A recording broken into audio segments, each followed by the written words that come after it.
কৃষ্ণ কৃষ্ণ মাধৱ মাধৱ জয় গুৰু শংকৰ সৰ্বগুণাকৰ যাকেৰে নাহিকে উপম তোহাৰি চৰণকো ৰেণু শতকোটি বাৰে ককৰ প্ৰণাম।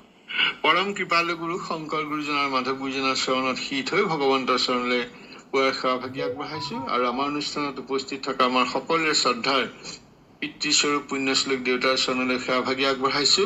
অনুষ্ঠানত বয়োজ্যেষ্ঠ বাপ উপস্থিত থকা বসন্ত ডেকা বাপজনাৰ চৰণলৈ সেৱাভাগি আগবঢ়াৰ লগতে এই অনুষ্ঠানৰ স্থায়ী সঞ্চালক হাতীমৰা বাপজনাৰ চৰণলৈ সেৱাভাগি আগবঢ়াইছো। আৰু আজিৰ অনুষ্ঠান ইমান সুন্দৰভাৱে পৰিচালনা কৰি লৈ যোৱা আমাৰ ভক্তি মাতৃ অঞ্জলি দত্ত এই চৰণলৈ আমি সেৱাভাগি আগবঢ়াৰ লগতে আজি মূল কাৰ্যসূচী শ্ৰৱণ কৰি আমাক শ্ৰৱণানন্দ দিয়াৰ লগতে বৰ সুন্দৰকৈ সৰলীকৰণ কৰিছে ভক্তি মাতৃ লক্ষ্মীমাই বৰাই, তেখেতৰ চৰণলৈ আমি সেৱাভাগি আগবঢ়াইছো। আৰু পত্ৰ সমাজত উপস্থিত থকা সমূহ আই বাপ বান্ধৱৰ চৰণলৈ আমাৰ ভক্তি ভৰা সেৱাভাগি আগবঢ়াইছো। হয়, আজি আমি অকমান সংযোগ কৰি দিব বিচাৰিছো।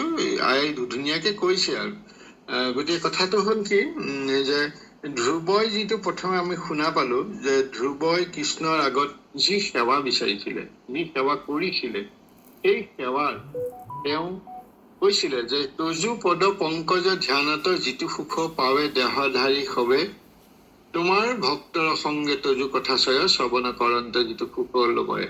গতিকে ধ্ৰুৱই ভগৱন্তৰ পৰা কি বিচাৰিছিলে আৰু আমি কি বিচাৰিব লাগে, এই কথাখিনিকে ইয়াত কোৱা হৈছে যে ভগৱন্তৰ পদ পংকজত ধ্যান কৰিব লাগিব।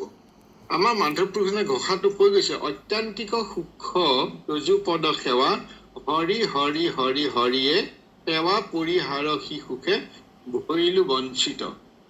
গতিকে আমাক ঈশ্বৰৰ সেৱা আমি কৰিব লাগিব। আৰু সেৱা কৰিব লাগিলে কেনেকে কৰিব লাগিব? তোমাৰ ভক্তৰ সংগে তজু কথা চয়, যে শ্ৰৱণ কৰন্তে যিটো সুখ লাভ হয়। গতিকে কেনেকে ঈশ্বৰ থাকে? আমি ঈশ্বৰ পোনপটীয়াকে পাৰিম নেকি? ঈশ্বৰৰ ওচৰলৈ যাব পাৰিম নেকি?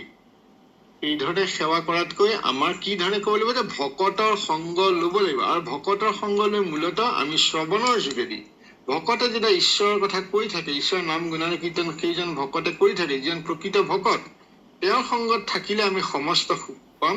আৰু যিটো কৈছে যে মুখ্য অৱস্থাটো, যে মুখ্য হৈ যোৱাৰ পাছত আৰু ভগৱানৰ নাম কীৰ্তন আমি শুনিব নোৱাৰো, এতিয়া মুখ্যটো অধিক হৈছে ভকতি সুখ। গতিকে এই সুখৰ কথা ধ্ৰুৱই যেনেকে বিচাৰিছিলে আমাকো সেই ধৰণে বিচাৰিবলৈ কৈছে। আৰু সেইজনেই ভকত হব। আৰু আমি সেইজনেই ভকত আমি তেনেকৈ ভকত হব পাৰিম যিজনে নিষ্কাম হিচাপে, অৰ্থাৎ কোনো ভৌতিক কামনা বাসনা নোহোৱাকৈ আৰু নিষ্ঠ কৰি নিষ্কামে কৰে যিটো তোমাতো ভকতি, নিষ্ঠ কৰি কৰিলো সিটো পৰম মহন্ত।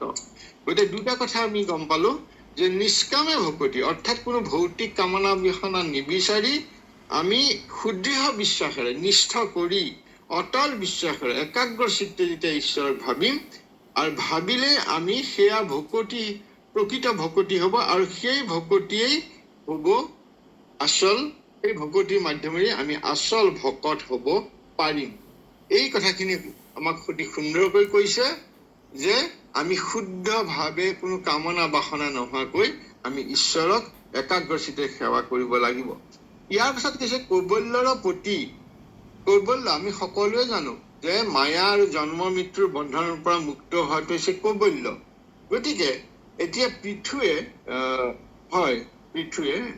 কৈছিলে, পৃথুৰজাই কৈছিলে, হয়, পৃথুৰজাই কৈবল্য প্ৰতি বুলি কিয় কলে? পৃথুৰজাই উপলব্ধি কৰিছিলে যে মুক্তি ভগৱানৰ কৃপাৰ অবিহনে কেতিয়াও সম্ভৱ নহয়, কাৰণ ভগৱানে কৃপা কৰিলে মুক্তি হব। আৰু আনকি কৈবল্যও, অৰ্থাৎ সেই যে মুক্তি বিচাৰিম সেইটো ভগৱানৰ অধীন। গতিকে মুক্তিৰ অধিপতি হৈছে ভগৱন্ত, অৰ্থাৎ কৈবল্যৰ প্ৰতি। এই কথাখিনিকে আমাক পৃথুৰজাই কব বিচাৰিছে যে মুক্তি আমাৰ লক্ষ্য নহয়। মুক্তি হল, আমাৰ লক্ষ্য হল ভগৱানক সেৱা কৰা। আৰু যিজনৰ ওচৰত মুক্তিও আশ্ৰয় লয়, যিজনৰ ওচৰত মুক্তিও আশ্ৰয় লয়, সেইজনকে আমি সেৱা কৰিব লাগিব। আৰু তেওঁই কৈবল্যৰ প্ৰতি। ভক্তই ভগৱানৰ মুক্তিৰ বাবে নহয়, আৰু প্ৰেম আৰু সেৱাৰ কাৰণেহে ভজনা কৰে। অৰ্থাৎ পৃথুৰ যি উপলব্ধি, সেই উপলব্ধিটো হৈছে যে কৃষ্ণ সকলোৰে মুক্তিৰ উৎস, তেওঁ নিয়ন্তা, তেওঁ পৰম আশ্চৰ্যতা, যে মুক্তি তেওঁৰ কৃপাৰহে ফল। গতিকে আমি মুক্তি বিচাৰতকৈ আমি প্ৰেম সপ্ৰেম ভক্তিয়ে কৰিব লাগিব। আৰু যি মুক্তিতকৈ ওপৰত আছে, এই উপলব্ধি ভাৱে ভগৱন্তক মহাৰাজ পৃথুৱে ক'লে যে কৈবল্যৰ পতি বুলি স্তুতি কৰিছিলে। ইয়াৰ পাছতে আমি আইগৰাকীয়ে বৰ সুন্দৰকে বুজাই দিছে সমস্ত যোনিতে যি সুখ পোৱা যায়।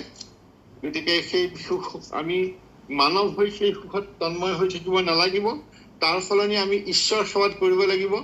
আৰু ঈশ্বৰ সেৱাত কেনেকৈ লাগিব, যে আমি বাসনা কামনা সকলোখিনি আঁতৰাই দিব লাগিব।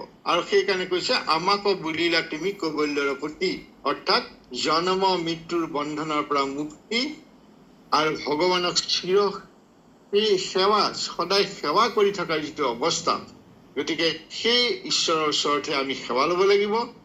আৰু আমাৰ দেহাটোৱে ভোগ নিবিচাৰি, আমি মুক্তি এক ভোগৰ নিচিনাই বুলি কোৱা হৈছে, ভোগ নিবিচাৰি কেৱল ঈশ্বৰক আমি ঈশ্বৰত আমি প্ৰাৰ্থনা কৰিব লাগিব, যেন তোমাৰ নাম গুণানুকীৰ্তন আমি শুনি থাকিব পাৰো। গতিকে এই কথাখিনিকে ইয়াত বৰ সুন্দৰকে কৈছে। আৰু ইয়াত বৰ সুন্দৰকে ইয়াৰ পাছতো কৈছে যে হেৰিয়ে এইটো কি কয়, কৃষ্ণৰ লগত সখীত্ব কৰাতকৈ আমাক কি কৰিবলৈ ক'লে, যে কৃষ্ণৰ লগত সখীত্ব কৰাতকৈ কৃষ্ণৰ ভকতৰ লগত কৰিবলৈ, সখীত্ব কৃষ্ণ দাসৰ লগত কৃষ্ণ কথা শ্ৰৱণৰ কি কৰিব মহত। এতিয়া কৃষ্ণৰ দাসৰ লগত অৰ্থাৎ ভকতৰ লগত সখীত্ব কৰিবলৈ কিয় ক'লে, যে ভকতৰ লগত সখীত্ব কৰিলে আমি শ্ৰৱণ পাম।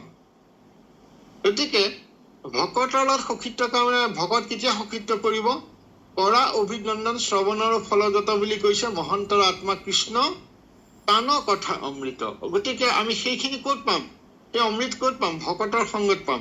গতিকে ভকতৰ লগত যদি আমি সখীত্ব কৰো, তেতিয়া আমি কৃষ্ণ কথা শুনিবলৈ পাম। অৰ্থাৎ শ্ৰৱণৰ মহাত্ম্য কথাটোকে ইয়াত জোৰকৈ কোৱা হৈছে বা আমাক বুজোৱা হৈছে, যে শ্ৰৱণ এইটো কাৰণে কৰিব লাগিব যে সাধুৰ বা ভকতৰ হৃদয়ত কৃষ্ণই বাস কৰে, আৰু সেই ভকতৰ মুখেৰে উচ্চাৰিত কৃষ্ণ কথা অমৃত স্বৰূপ। আৰু যি ব্যক্তিয়ে বা যিজন লোকে শ্ৰদ্ধাৰে সেই অমৃত শ্ৰৱণ কৰে, পান কৰে কৰ্ণাঞ্জলিৰে, তেওঁৰ হৃদয়খন অন্তৰখন শুদ্ধ হয়, ভকতি উদয় হয়, আৰু ঈশ্বৰৰ প্ৰতি সপ্ৰেম ভাগ জাগে। অৰ্থাৎ কৃষ্ণ কথা কেৱল জ্ঞান বা জনাৰ বিষয় নহয়, ই হৈছে নিজৰ হৃদয়খনক আধ্যাত্মিক অমৃত দি তেওঁক পৰম পদৰ্পণে লৈ যোৱাৰ এক পথৰ উপায়। গতিকে আমাক এই সকলো কথা হৈছে শ্ৰৱণ, আৰু শ্ৰৱণ কৰিলে ভকতৰ সংগ ল'ব লাগিব। এইখিনি কথাকে আমি থুলমূলকে আপোনাক খবৰ আগবঢ়ালো। হয়, আমি কওঁতে অকণ অগা পিছা হৈছে, নোহোৱাকে থকা নাই। তাৰ ফলত হ'ব পৰা ভুল ত্ৰুটি কৰা অপৰাধখিনি